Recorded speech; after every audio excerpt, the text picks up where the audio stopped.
Mari kita bahas soal-soal ujian sekolah untuk kelas 6 sekolah dasar. Materi Bahasa Indonesia, membaca non-sastra, bersama Sang Dwija, media untuk belajar bersama.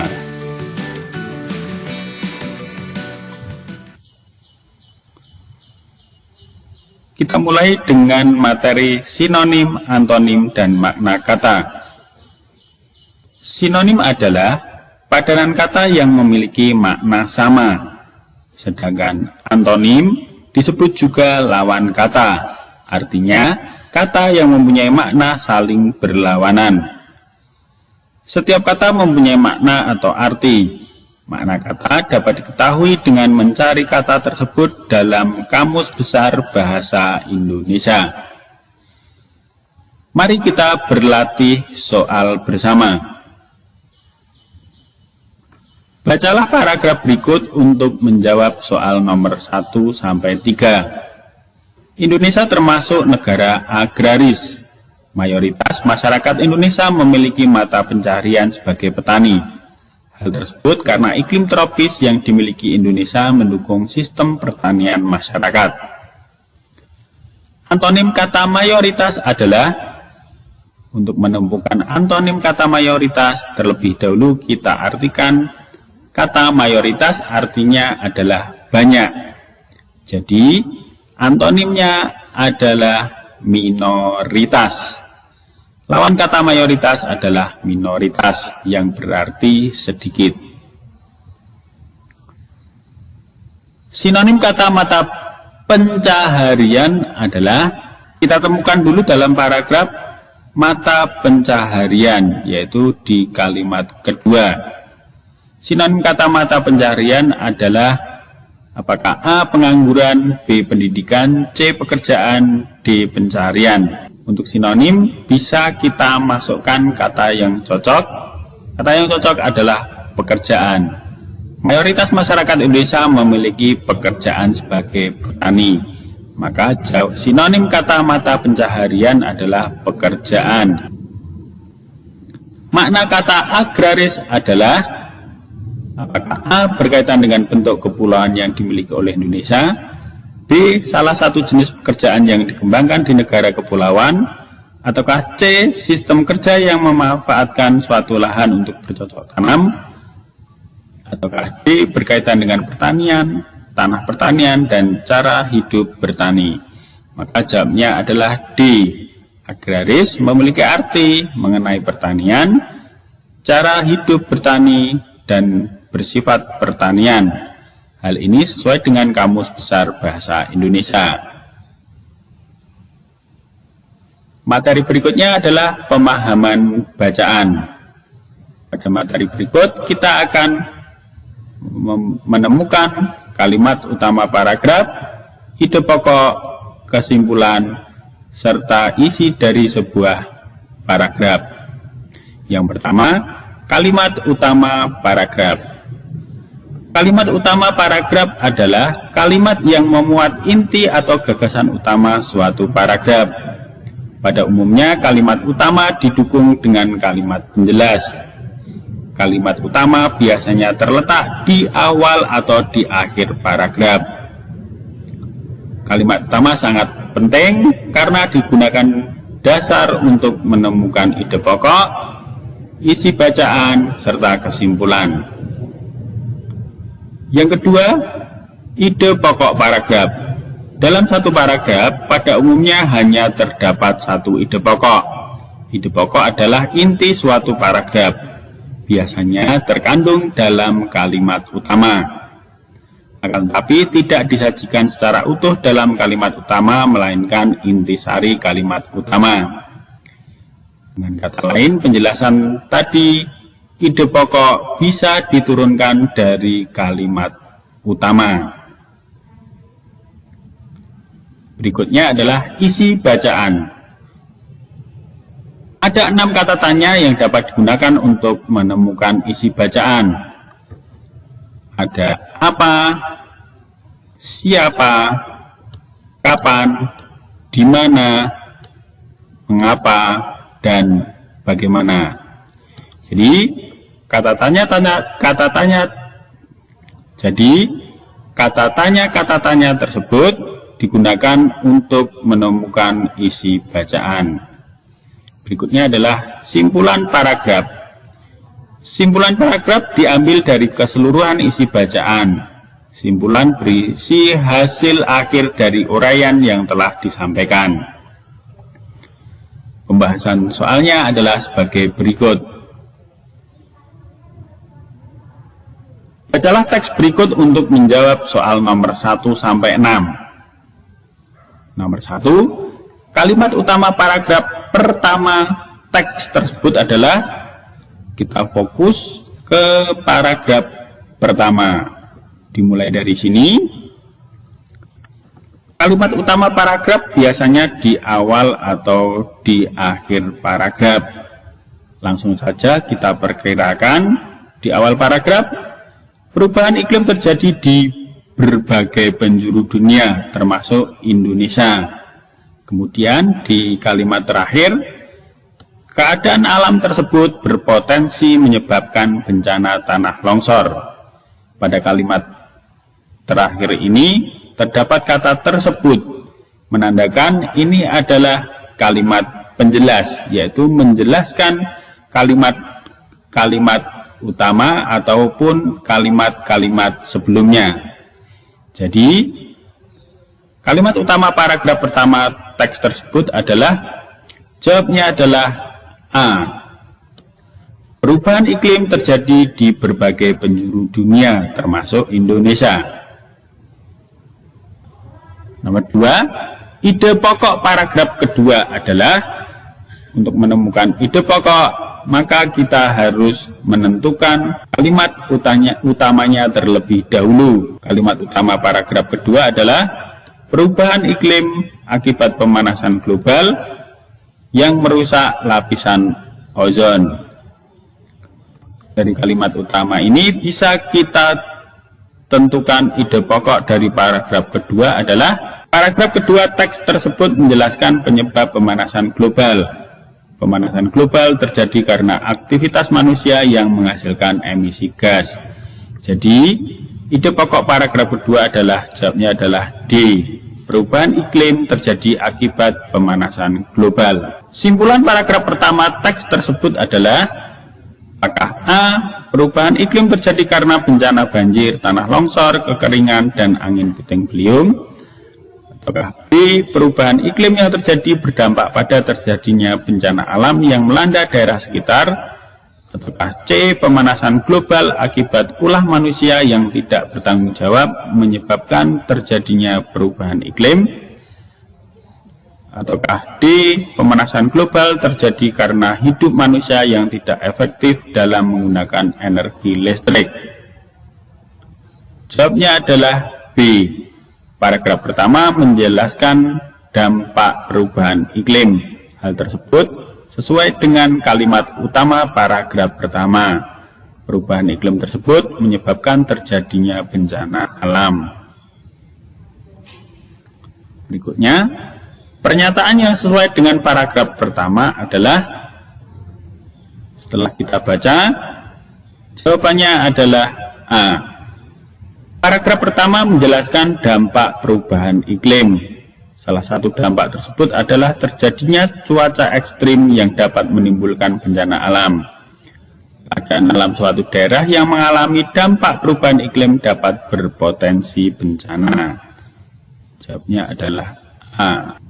Berikutnya, kalimat tanya yang sesuai dengan paragraf kedua adalah, jawabnya adalah B. Paragraf kedua menjelaskan emisi gas yang menyebabkan pemanasan sehingga menyebabkan perubahan iklim. Emisi gas tersebut merupakan dampak dari aktivitas manusia yang tidak hemat energi. Untuk menentukan kalimat tanya dari isi sebuah paragraf, maka kita temukan jawabannya dalam paragraf tersebut. Jadi pertanyaan yang tepat untuk paragraf kedua adalah, apa dampak dari aktivitas manusia yang tidak hemat energi? Materi berikutnya adalah prediksi kejadian berdasarkan isi bacaan. Memprediksi kejadian dalam bacaan berarti memperkirakan peristiwa yang akan atau mungkin terjadi berdasarkan isi bacaan. Suatu kejadian dapat diprediksi berdasarkan sebab yang melatar belakanginya. Bacalah paragraf berikut. Makan secara teratur baik untuk pertumbuhan dan kesehatan. Perut kita harus diisi dengan makanan agar kita memiliki tenaga untuk melakukan aktivitas. Namun, makanlah secukupnya. Pola makan yang tidak teratur dapat menimbulkan penyakit mah. Berdasarkan paragraf tersebut, gangguan kesehatan mah dapat kita alami jika A. Perut merasa kenyang, lalu merasa ngantuk. B. Membiarkan perut kita kosong. C. Mengonsumsi makanan instan jangka panjang. Ataukah D. Perut merasa kenyang tetapi tetap tidak berhenti makan. Maka jawabnya adalah B. Pada kalimat terakhir, dijelaskan bahwa membiarkan perut kosong dapat menimbulkan penyakit mah. Kemudian materi berikutnya adalah jenis-jenis paragraf. Paragraf dibedakan menjadi 5 jenis berdasarkan isi yang dibahas. Yang pertama adalah persuasi, yaitu untuk meyakinkan pembaca dengan menggunakan kata ajakan seperti ayo, mari, laksanakan, atau kata yang mengandung partikel lah. Jadi, untuk menentukan apakah itu paragraf persuasi, ciri-cirinya adalah mengandung kata ajakan seperti ayo, mari, laksanakan, atau kata-kata yang mengandung partikel lah. Kemudian ada paragraf argumentasi. Paragraf argumentasi berisi ide atau gagasan yang disertai alasan kuat untuk meyakinkan pembaca dan biasanya memiliki kesimpulan di akhir paragraf. Jadi di sini paragraf argumentasi ciri utamanya adalah paragraf tersebut berisi meyakinkan pembaca dan terdapat kesimpulan. Yang ketiga adalah paragraf eksposisi. Paragraf eksposisi untuk menjelaskan sesuatu dan ditulis berdasarkan fakta, tetapi tidak bersifat mempengaruhi. Kemudian ada paragraf narasi. Paragraf narasi menceritakan sesuatu berdasarkan urutan peristiwa dengan menghadirkan tokoh yang membangun suasana tertentu. Paragraf narasi biasanya atau ciri utamanya adalah ada urutan waktu dalam menceritakan suatu isi bacaan. Juga terdapat tokoh, terdapat peristiwa yang runtut dan sebagainya.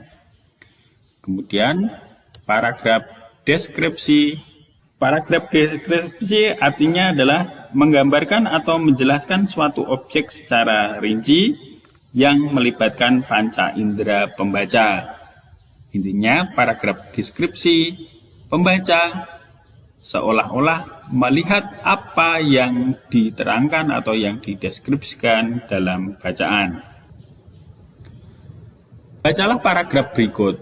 Suasana di sekitar rumah sangat sepi. Aku hanya mendengar kokok ayam yang berbunyi beberapa kali. Aktivitas di luar masih belum dimulai. Aku melihat jam dinding yang menunjukkan pukul 3.00. Aku terbangun sebelum fajar menyingsing dan masih merasakan kantuk.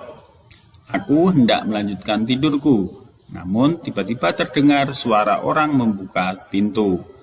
Aku kembali bangkit dari kasur dan mulai menyelidiki. Ternyata ibu membuka pintu kamar dan masuk ke kamar mandi. Paragraf tersebut termasuk jenis paragraf titik-titik. Jawabnya adalah D. Narasi. Paragraf tersebut menceritakan sesuatu berdasarkan urutan peristiwa dengan menyebutkan tokoh, latar, dan waktu. Paragraf tersebut termasuk jenis paragraf narasi. Bacalah paragraf berikut. Angklung merupakan salah satu alat musik tradisional yang berasal dari Jawa Barat. Angklung terbuat dari bambu yang memiliki ukuran berbeda. Angklung dimainkan dengan cara digoyangkan ke kiri dan ke kanan. Tujuannya agar terjadi benturan pada badan bambu sehingga mengeluarkan bunyi yang berbeda-beda. Notasi pada angklung dibedakan berdasarkan besar kecilnya bentuk bambu. Paragraf tersebut termasuk jenis paragraf A. Argumentasi, B. Eksposisi, C. Deskripsi, D. Persuasi. Jawabnya adalah C. Deskripsi. Karena paragraf tersebut menjelaskan tentang angklung, sehingga seolah-olah pembaca melihat langsung apa yang dijelaskan dalam paragraf. Mencari persamaan dan perbedaan antara kedua teks bacaan. Bacalah kedua teks berikut. Persamaan kedua teks tersebut adalah titik-titik. Untuk menemukan persamaan kedua teks tersebut, maka kita harus membaca satu kalimat per satu kalimat, sehingga sampai tiba nanti kita menemukan persamaannya. Teks 1, kalimat pertama, demam berdarah merupakan salah satu penyakit yang disebabkan oleh lingkungan yang tidak terawat, misalnya banyak genangan air kotor. Kalimat pertama pada teks kedua, demam berdarah dapat dicegah dengan cara menjaga kebersihan lingkungan. Baik teks 1 maupun teks 2 sama-sama menjelaskan. Baik teks 1 maupun teks 2 pada kalimat pertama sama-sama menjelaskan tentang penyakit demam berdarah. Jadi jawabnya adalah A. Kedua teks tersebut membicarakan tentang hal yang sama, yaitu penyakit demam berdarah. Bacalah kedua teks berikut. Perbedaan kedua teks tersebut adalah titik-titik. Teks 1, kalimat pertama. Setiap tahun Desa Sukamaju selalu mengadakan lomba kebersihan tingkat RW. Kalimat pertama pada teks kedua. Desa Sukatani tahun ini mendapat piala karena memenangkan lomba kebersihan antar desa. Dari kalimat pertama ini, kita sudah menemukan perbedaan kedua teks 1 dan teks 2. Jika teks 1, lomba kebersihan diadakan tingkat RW, namun pada teks 2, lomba kebersihan diadakan antar desa. Maka jawabnya adalah B. Perlombaan pada teks 1 diadakan di tingkat RW, sedangkan di teks 2 perlombaan diadakan di tingkat desa. Ayo subscribe, like, komen, dan share video-video dari Sang Dwija, media untuk belajar bersama.